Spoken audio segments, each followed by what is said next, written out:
What is up, everyone? We are finally back. So, good morning, good day, good evening, good night, whenever you are catching this podcast. As a matter of fact, this should be out some point next week. We are right now recording this on Thursday, February 6th. And yeah, if you've made it this far into this year, congratulations, because it's been very hectic, right? All this shit going on in the world, and yeah, so we got a lot to unpack. But first, I want to welcome those who actually may be brand new to this podcast. Welcome to Rated G. I am your host, G Terrado, artist, content creator, podcaster, obviously, uh, dork, geek, husband, uh, cat dad. um, yeah, so welcome.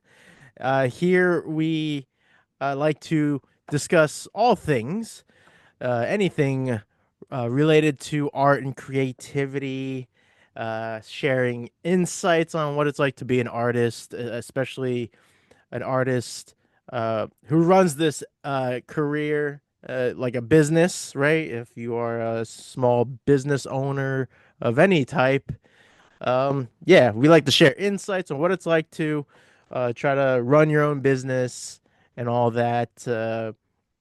And yeah, we just talk about personal experiences and perspectives on the world. We talk about all these things that are happening around the world. We do try our best to stay away from politics, okay?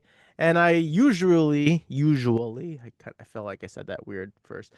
We usually feature other local guests or guests around the world, around the country, who are also artists and creatives. So if you are into this type of long form conversation, by all means, please follow and subscribe, and ring that notification bell to keep up with new episodes. You can catch me on social media, of course, mainly on Instagram and Facebook. I do have an online shop if you want to see what kind of art I have for sale. I do sell both prints and originals. And yeah, and I do want to address those who actually do come back and tune in. Thank you for your return. It really does mean a lot to have returning listeners and viewers. Um, so yeah, let's just get right into it. A lot, a lot has happened in January, right? Just to name a couple. Uh, of course, you got the LA fires, which was very tragic. A lot of people lost their homes. I believe people probably, we've probably lost some lives, right? I'm sure there were casualties, a lot of fuckery too. I'm seeing, there's a lot of conspiracy theories and all this stuff. So, yeah, a lot going on in LA. Of course, all the stuff with the presidency. But again, I'm not gonna get into that. I promise. Just saying, I'm just saying there's all this shit going on within the first month of this new year, 2025. Um, but to kind of bring it more locally, all right, because I am here in Richmond, Virginia. Um, Also that week of the fires, um, there was a lot going on over here. We lost water. All right, we had a pretty well. I'm gonna do air quotes. We had a pretty bad snowstorm, but by northern standards, like I'm from originally from New Jersey, so anyone who's tuning in from like Jersey, New York, anywhere up north, like the shit the snowstorm that we had down here, it was nothing compared to what the northerners deal with. All right, like it was it wasn't the blizzard of 96. Like to me, that was like the craziest, that was like the most snow that I remember getting. Uh, but yeah, they we we had a few inches of snow here. It's just so funny because once there's like a couple inches sticking to the road, fucking, businesses close early and just like things shut down. But in this case, it was really bad in terms of like things shutting down because we lost our water supply. Like the fucking um I'm like I'm getting a loss of words here. The factory or whatever, right, where we get our water from is shut down. The filtr the filtration uh shut down. So we had no water, right, for a while, and then eventually when water finally started coming back, we were on a what do they call it? I always forget what they called it. But like even though we did have running water again, everyone was um what do you call it? Everyone was directed to, boil the water before you actually use it for cooking and bathing or whatever, drinking. Like you had to boil that shit. So it was like on this kind of like, you know, everyone they were like monitoring, when we could actually use water regularly. And then when they like lifted this rule, then they were like, all right, now run your water hot and cold for 10 minutes and all of your faucets. Like it was just a fucking mess, man. I don't know how, like someone got fired, right? Someone got fired that week, maybe that day. I don't know, but it was crazy. And it was even crazier for me because on January 6th, I was diagnosed that morning with diverticulitis, and then hours like that afternoon, I had an emergency operation, and this is the first time for me. I've never had any major surgery. The only type of surgery or operation I've had was you know tooth extraction, right? I was put under for one of my extractions, but that was it. So this was like a big one, and I'm still in recovery, and so far so good. We had some minor ups and downs, but yeah, this shit happened the week of the snowstorm and when the water went, shut down. So, you know, I really tried to kind of like put in perspective for everyone that's like freaking out about the water. Like it sucks. I'm not gonna lie. I can't deny that it really sucks. I can't, you know, um, I really can't be like, oh, you shouldn't worry. Like, of course, yeah, everyone has every right to worry about like their water source, but it's like I had to put it into perspective. I'm like, hey, man, you may not have water, but at least you're not stuck in a hospital that also does not have water. Like, it really, it kind of like it really sucked for us too.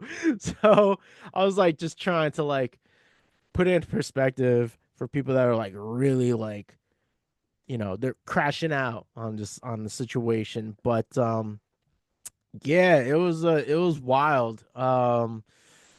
So it all like started Sunday morning around 1 a.m. And which, by the way, let me just say, because I do publish this podcast on YouTube.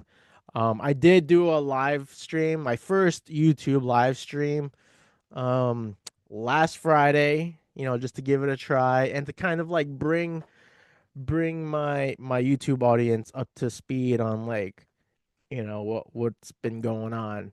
Um, so if you saw that live stream or parts of it, because it was laggy, so I don't blame you for not finishing that stream. Yeah, this is I discussed this on that live stream, but for those who didn't watch it because they don't go on YouTube, um, this is what went down. January 6th. Sunday morning, around 1 a.m. Or was it 3 a.m. now? I'm starting to. It's like kind of like becoming a blur. But like that morning, I was dealing with some abdominal pain. I was like feeling backed up. Like I was like, I feel like I need to go to the bathroom, but when I try to go, like not much is coming out. So what the fuck? So like I was trying to go about my morning as usual. I get up, drop a deuce. I did not take my pre-workout because of this pain. I was like, I don't know if I'm gonna be able to get be able to do my workout this morning. But I put together my wife's lunch, made her tea, and then I'm sorry, that was like a couple hours after the initial like dealing with the pain. So like yeah, like I tried going to the bathroom and I went to the bathroom a little bit, was still feeling that pain and discomfort, try to sleep it off till a couple hours, and then 5 a.m. hit, my alarm goes off. I'm like, fuck, I'm still feeling this, pain and whatever. And then I was, you know, proceeding to, just doing my usual morning routine. Crawled back into bed with my wife, and then it was just growing and growing. And then at some point this immense pain just shot down through my groin, like just I mean, honestly, like that was like the main thing. I was like, yo, why does my dick hurt? Like, what the fuck? And I was sitting on the toilet because I'm like, oh, maybe I need to like go to the, just try to drop another deuce or something. I'm just sitting on the toilet. I'm like holding my gut. I'm just like, I'm rocking around in pain. I'm like kind of like hitting the wall and just like, fuck. And Nicole, my wife was just like on the phone, like, trying to get in touch with like the doctor or whatever. Um, just trying to just get some shit figured out.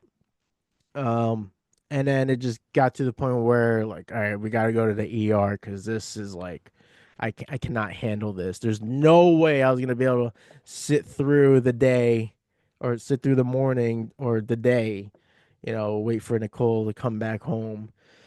And yeah, we went to the ER and got X-ray scan, and then they're like, "Yeah, you got diverticul." Yeah, I always fuck up on this word. You got diverticulitis, and it's crazy because like for those who know me very well, I'm known to have a healthy, active lifestyle. I'm very mindful of what I eat. I try to keep a relatively healthy nutritional diet. I do succumb and have my self-indulgent indulgences. Is that indulgences? That sounds weird. But like yeah, I try to keep a balanced diet. And I exercise almost every day. Six to 7 days, right? So it was a shock to a lot of us that this was happening because because of my habits, my lifestyle, and yeah, it's just like crazy that well, one, people don't get diagnosed with diverticulitis until in their 40s. I'm 38, so that was quite alarming. I'm like, fuck, I got this early. Um, and then yeah, because of my my usual diet, like what could have caused that. And well, first, I guess to kind of explain for those who don't know what diverticulitis is, because a lot of people, including myself, were speculating like, oh, maybe this is like appendicitis or something, which runs in my family, but it wasn't, right? Now we know. But basically, and correct me if I butchered it, because again, I'm no doctor. Diverticulitis is basically it's like a disease. It's an infection where that is caused by like if you have like a solid stool that gets stuck in one of your pouches in your digestive tract. That can cause, I guess, um, that could cause, I believe, like an infection. But because I felt I was backed up, which could have been the case, um, and just trying to like get it out, right? Try to push that shit out. I ended up causing a perforation in my colon, I guess with what was stuck in my digestive tract.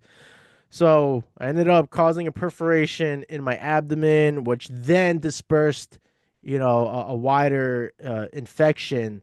And I think that's when like the real excruciating pain kicked in. So that was it. It wasn't because of what I was eating, um, particularly.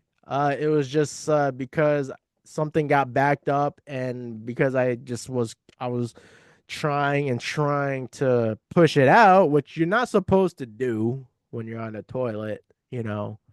Like, sure, you're supposed to push a little bit, but you naturally want it to, like, just kind of naturally come out, right? You're not supposed to push where you're starting to strain yourself. Or, if you got that forehead vein, like, coming out, you're breaking a sweat, you get lightheaded because you're pushing so hard, your legs are numb. Like, that's a big no-no, right? So, yeah, that's basically what happened. Shit got stuck in my in my colon, and that one or maybe a couple pushes made it fucking cut the inside. And yeah, so sucks to be me. And also kind of ironic because like I love toilet humor, and then this shit happens. So yeah, then it led to an emergency operation. And yeah, it was scary. I was saying, I was telling Nicole this. I'm like, oddly enough, like I was actually more scared like after the operation. Like going into it, I'm just like, what, whatever happens, happens. If I don't come out of it, I guess that was meant to be. And but fortunately, here I am, alive and doing well so far, able to tell this story. But I was more like anxious about like, all right, what if now there are complications after? Which there were some minor things that like kind of stressed me out. Um, but yeah, it was just kind of crazy because well, one thing is that like, going back to how appendicitis runs in my family, like my dad has a scar down his belly. So now I got one. You can't really see it if you're watching. You can see just the very top here. But yeah, it's kind of crazy that like now we share the same scar. But what was crazy too was that they stapled my shit, right? My incision was kept together by staples. I didn't get sewn up. I don't know. Yeah, I didn't get stitches. I got staples. So that was kind of crazy. And yeah, like so getting, post surgery, it was just like wild that like how much we take for granted of the use of our core. Like, me being a fitness enthusiast, you know, um, I've always tried to advocate physical health, and especially regarding your core, because like, your arms and your legs are all extensions of your core, and like not being able to engage with your core to do things, to function is like, fuck, man. Like, I kind of had like a similar conversation with my sister-in-law because at the time she just gave birth to her second child, and she was like, yeah, like you like really take for granted of like the importance of your core strength because post pregnancy She's like, yeah, I had no strength. Like a lot of the, squatting down and, kind of like doing deadlift movements to like pick things up. It's just like, fuck, like you feel that you get fatigued so easily. And that's been my case. Like I almost in that way, like I kind of feel like, oh, this, to a certain degree, this is what women feel like after pregnancy, like just not being able to use your core the way you used to, and then all this, your body goes through that type of trauma to be like and not be able to use it the way you used. It's just like, whoa, fuck. So yeah, so I was just like disillusioned by the fact of like, damn, like I really have to I have to just rely on my isolated strength, right? Being able to pull myself up with my arms and shit. But yeah, so like some of the things that were kind of like bugging me out was just like, all right, because they were saying, now we got to get your organs working again, because you were, being put under and all this stuff happening inside you. And um, like I had a catheter in me. I had these two like drainage devices inside me. And then of course I got the IVs and all this shit. So I'm just like all hooked up to all sorts of shit. And, like it was annoying to try to go to the bathroom. Afterwards, like you know, well, first of all, it's so weird having a catheter on because like it feels like you have to pee, but because you got like this tube going up your urethra, but like it's there so that you don't like it's automatically doing it for you. Like it's like if I gotta pee, it's just gonna go through the tube. But like I always felt like I had to pee, and anyway, so they pulled that shit out, which was like extremely uncomfortable, like nearly painful, honestly. And then they're like, all right, we got to get you to be able to urinate again on your own. Like we got to wake up these organs. And so that was kind of like, that was like my first nerve-wracking experience. Well, not my first, but that, post surgery. I was like, oh shit, all right. Because like if I wasn't able to get that working again, they were gonna have to like what do they call it, dry catheter. Like they would have had to put it back in. And I'm like, yo, I do not want to feel that shit going in because that having to feel what it, coming out, I was like, nah, we gotta get this thing going. And it was just so funny because I'm using like they have like those plastic urinals in case you can't get to the bathroom. So, I'm standing there and my wife's with me, just, trying to help me, stable myself. And I'm like, oh, please, come on, pee, pee. Like, oh, look, Stella's behind me if you're watching. Um, so I'm like, come on, go. And in my head, I'm repeating the famous quote by Bruce Lee. I'm like, be water. Just be water, my friend. Be water. Let it flow. Be water. I'm just repeating that. And then thankfully, I started going. And I felt so proud of myself, but and then until Nicole's like, well, that might be the muscle relaxers too. I'm like, yo, don't take this away from me. Let me be proud of this. Let me be proud and, really appreciate even more, the words of Bruce Lee. Okay. Right?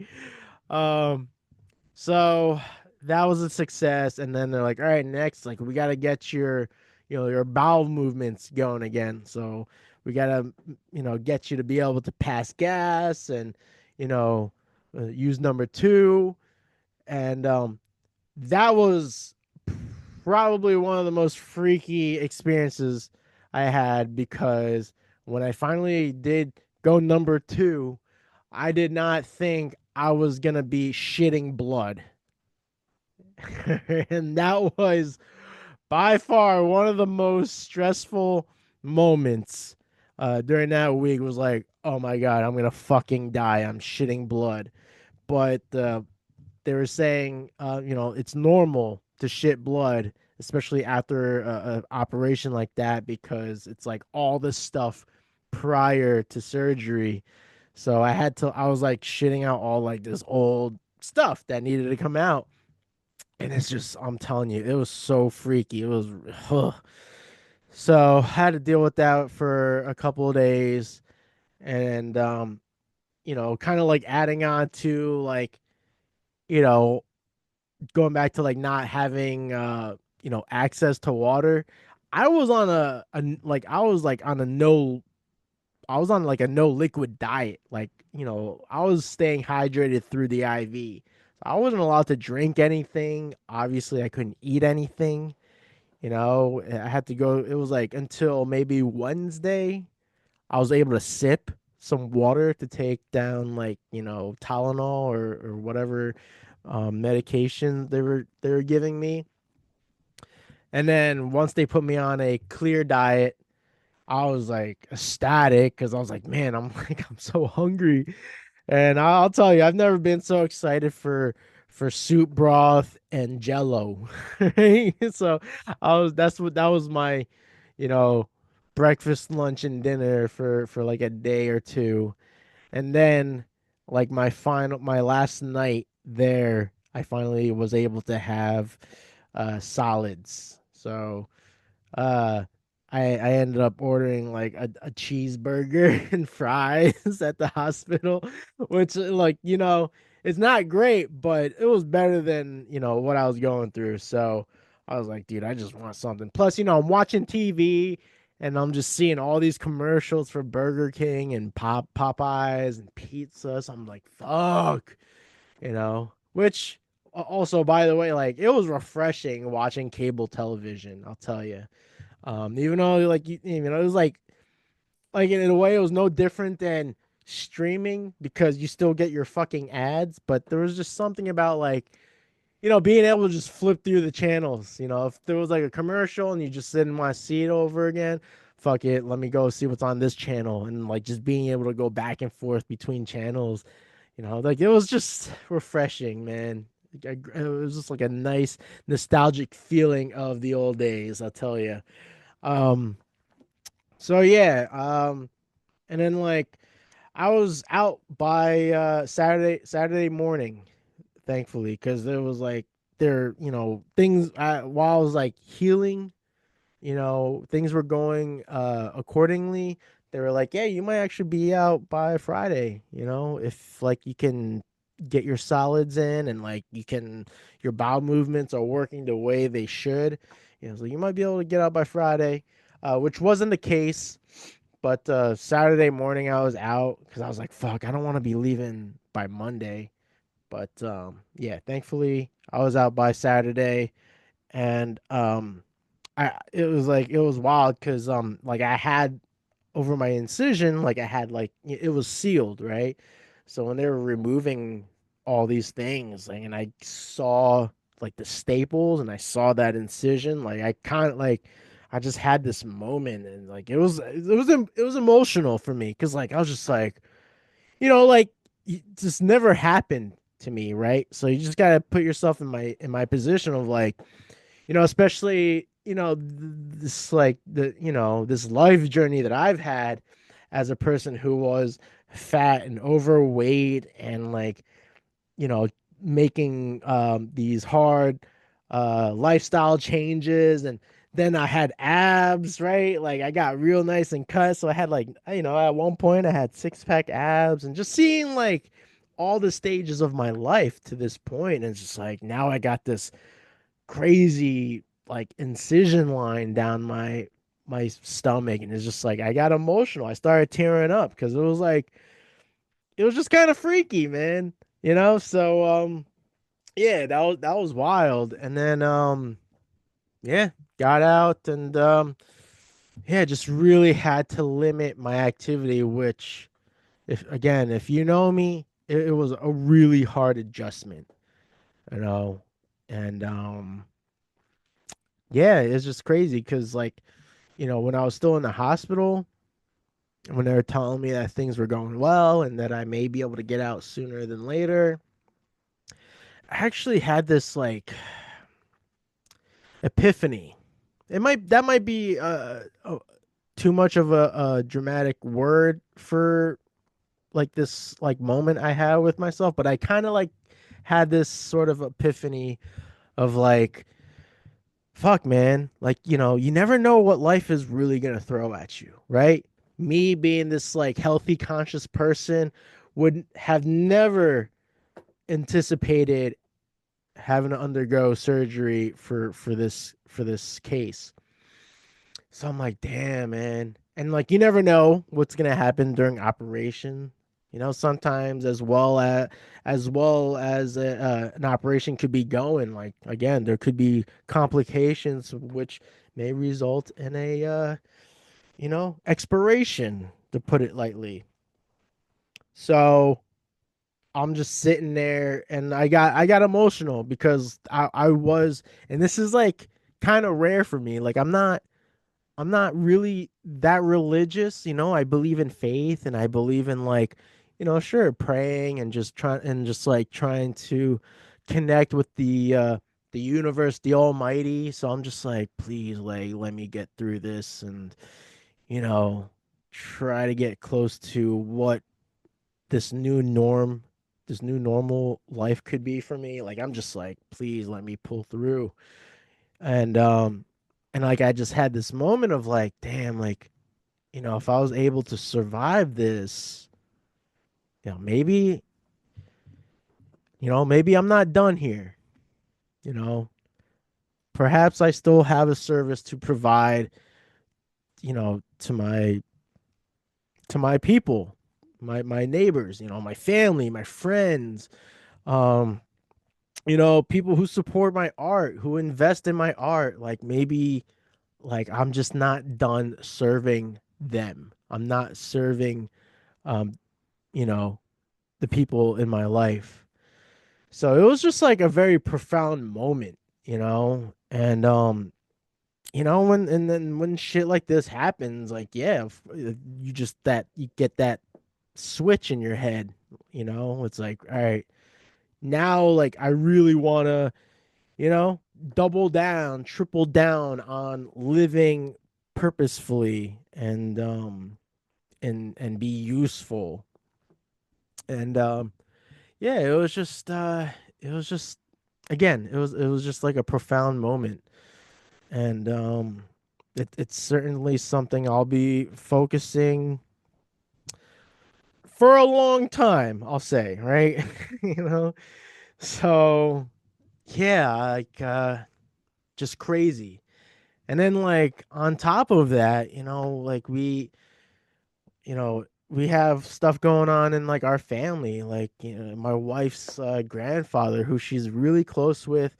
I adore him myself, and he's fighting for his life too. Like not to like put too much of you know like not to put too much about their life out there, but he's been dealing with cancer himself, and he's 90, maybe 91. um and Yeah, it's just like he's just been fighting for his life, and so it's been really emotional for us, especially for my wife, and and that's her side of the family. And then on my side of the family, I was mentioning my dad earlier.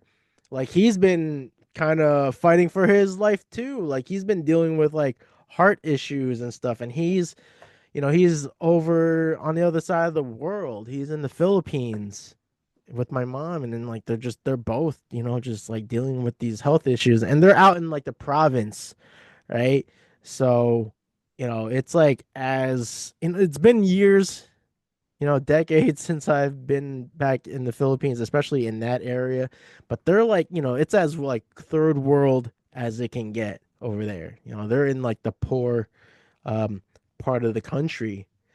And so like their access, even like their commute to the hospital is not short, right? So um I'm very fortunate that they have the help that they have, like relatives that are close enough to be able to take them to the hospital, especially like my dad right now, like just being able to having I don't know if like his cousin or what, but just like having a family member that's close enough and available to take him to the hospital during these emergencies. So it's just like, yeah, it's just all this shit has been going on with us, and it's just like we officially hate January because you see the title of this podcast episode. It's Surviving January Part 2, because last year around this time it was a very difficult time in our life as well, then, because we lost our one of our beloved cats, and like till this day I still get very emotional about it. And then and then I kind of like I lightly got canceled uh, uh, within my art community here. So like it was just like last year was just a really fucking tough year overall, but like it was just, yeah, the start of it was, again, like I did a podcast on that too. So it was just, yeah. So just for some reason, January is just not a great.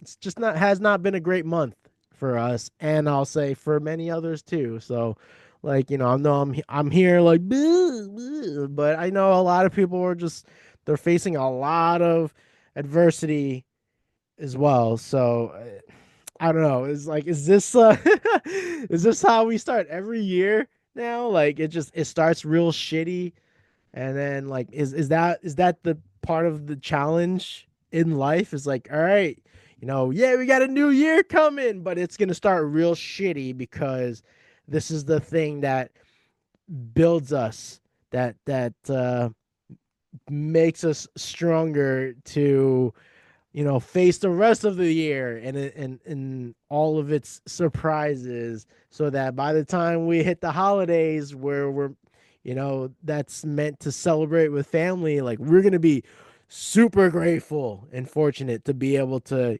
get to the end of the year. Like maybe that's it, right? Maybe that's why the fucking it's been starting off like that for a lot of us. I don't know. I'm just kind of speculating, but yeah, January's been wild, and you know, so I've been healing well.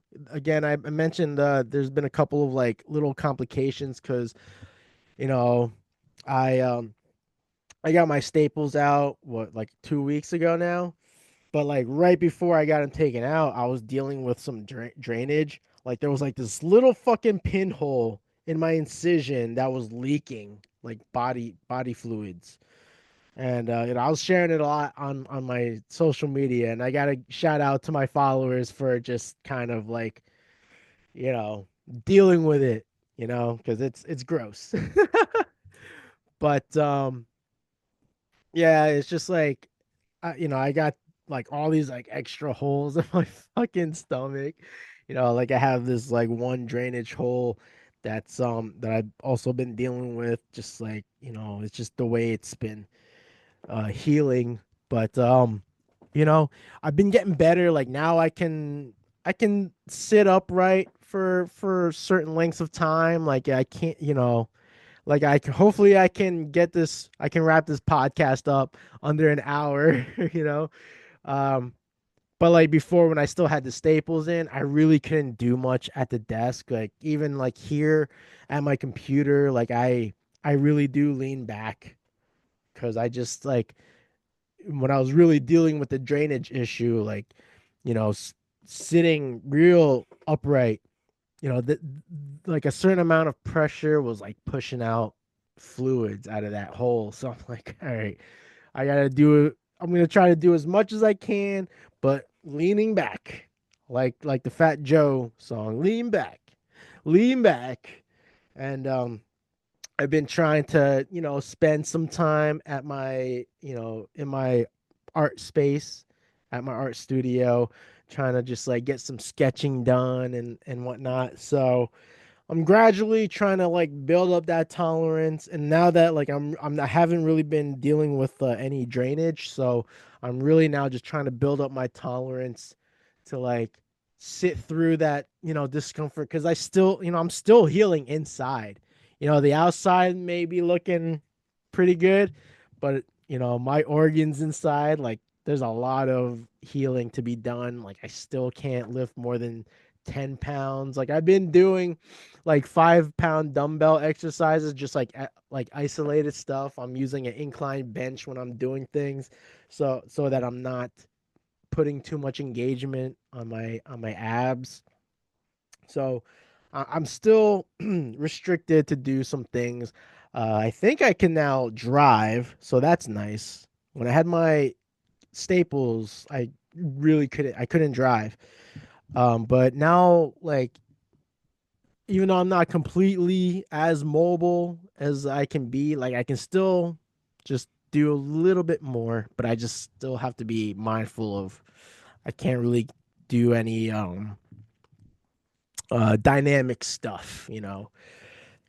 So yeah, like even like bending forward, hinging forward all the way, it's like I really gotta take that part easy. Um and but what else? There was something that popped up in my head when I was just talking then, but I forget. Um, Something with the abs too. Um, Whatever. It'll probably pop up after I've edited and put out this episode. Um, but yeah, so during my recovery, I'm just like so eager to get back out there doing events and stuff as well. And like I got client work I gotta get back to. So I'm just like really eager to get back fully on the grind. But I just gotta be really patient, which yeah. So, during the last, couple weeks, I don't know why, but like well, I kind of do know why. But yeah, during these times where I can't do what I usually do, like attend to my day-to-day uh activities and my work, I always find myself binging Bruce Lee and Jackie Chan movies. You know, I love martial arts. They're icons, right? And they're just very inspirational. I love their philosophies just as much as I love their films and whatnot. Especially pertaining to Bruce Lee, there's a lot of lessons in his philosophies that really helped me just kind of like just get through my day to day, especially during adversity and stuff. And and that's like initially why I love just binging their films and even like their interviews and stuff like that, because when like their backstory, it's just like it's so inspiring, right? Like Bruce Lee, he fucking being like this like incredible physical specimen, and a pioneer in the mixed martial arts and even in the film industry, um as an like an Asian American. But like just seeing what he had to go through when he went through his like back injury, it was like a very tough time in his life where, he thought like his career was over, right? They didn't think he'd be able to walk again, right? If I'm remembering this correctly. Like it was a very, very hard moment, a hard time for him and his family.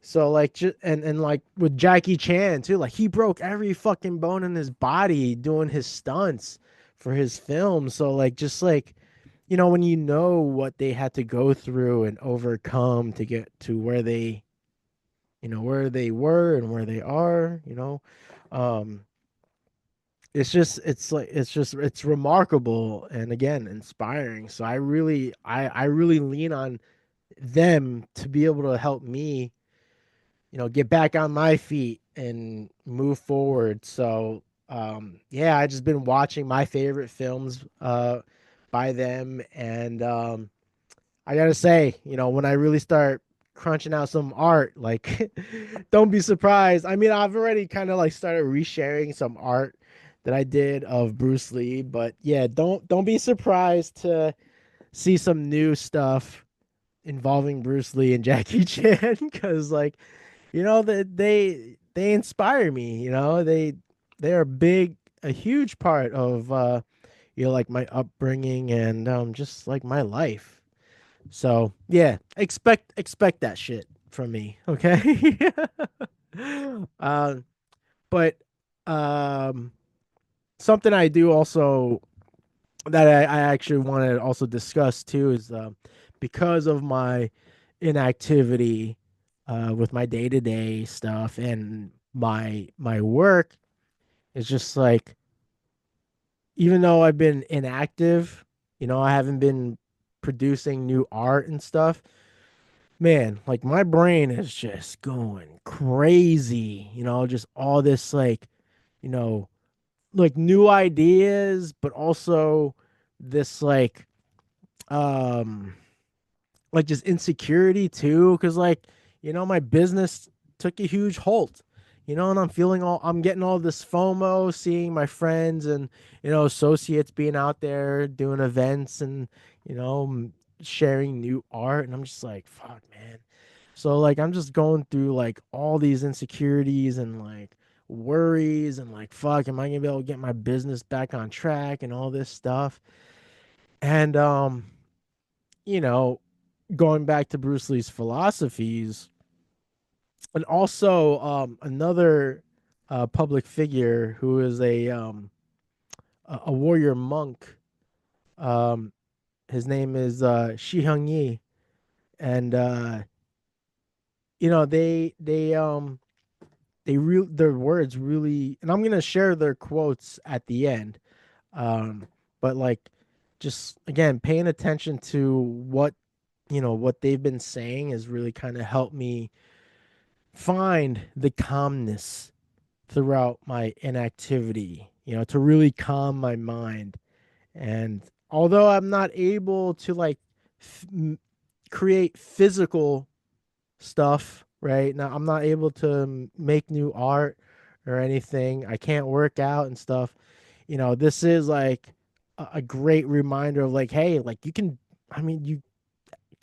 do all the administrative stuff, you know, um, double down on the content creating and marketing and stuff, which I'm like I'm like slowly getting back to it. I'm making some new content for my social media and for YouTube, but it's just like, I'm like trying to slow down the reeling in my head and be like, all right, let's just breathe and kind of compose myself and be like, all right, these are the things I can do. So, again, following Bruce Lee and Shi Hung Yi is really been helpful. So before I segue into this last segment, which I haven't done in a while. I used to do this a lot, especially with my guests. But I do want to plug something, a couple things. All right. Because again, this should be out uh, somewhere in during the second week of February. I do have an event coming out next weekend or this weekend, technically, depending when you're tuning in. But on the weekend of Valentine's Day, I am doing my first event of the year. Uh, a new venue, a new organization called Southeast Punk Flea Market. It's a 2-day event, the 15th and the 16th. I'm gonna be with them at I don't know what the venue, like this actual location, is called, but it's at 1712 Bellevue Ave. So those who are tuning in from Virginia, you can catch me in Richmond at 1712 Bellevue Ave for the Southeast Punk Flea Market. Um, I hope you can make it out.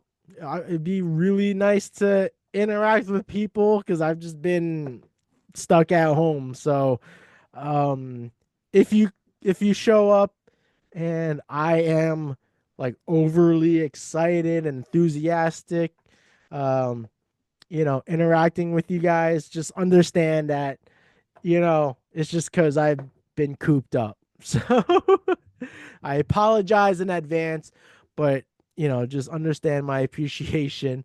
But yeah, I will be there on both days. My wife is gonna be bless her heart because she's going to be doing a lot of the heavy lifting. But yeah, you can catch me at 1712 Bellevue Ave for the Southeast Punk Flea Market. I hope to see you on one of those days, if not both of those days. All right. But if you're not able to make it out there because you don't live in Virginia, um, my online shop is still active, and the things I sell at these events, at all of my events, I sell online as well. So if you want prints, I got them. If you want original art, I got them. They're pricier, but I got them. You can get them too. But yeah, everything is available online at my Square site. The link is provided at the bottom of the this episode description. And yeah. Uh Going back to the event though, there is an admission. It's $10 for adults, but it is free for children at 12 and under. And I believe that admission is good for both days if you want to show up for the entire weekend. So, yeah, please come out if you can. If not, please at least visit my shop. You might find something there. And Valentine's Day is coming up, so there might, if your loved one is into something that I have, yeah, get your hands on it. So yeah, that's it. Um, and then now this last segment, which is, in correlation to what I was just talking about before regarding Bruce Lee and Shi Hung Yi, I do have these two quotes regarding calmness, and I hope these quotes help you get you through and help you overcome whatever adversities that you may be dealing with as well. So, the first quote is by Bruce Lee, and he says, "One, sorry, I'm just adjusting myself here. One of the best lessons you can learn in life is to master how to remain calm, because calm is a superpower." So let me repeat that because I that was not as smooth as I wanted it to be. One of the best lessons you can learn in life is to master how to remain calm. Calm is a superpower. Okay. Now, this next quote by Shi Hung Yi goes like this: "It is better to remain calm and do nothing while achieving nothing than doing a lot and investing a lot of effort and energy, and at the end, not achieving anything." All right. I'm going to repeat that one as well. And this one really resonated with me because of what I was just talking about earlier. It is better to remain calm and do nothing while achieving nothing than doing a lot and investing a lot of effort and energy, and at the end, not achieving anything. So,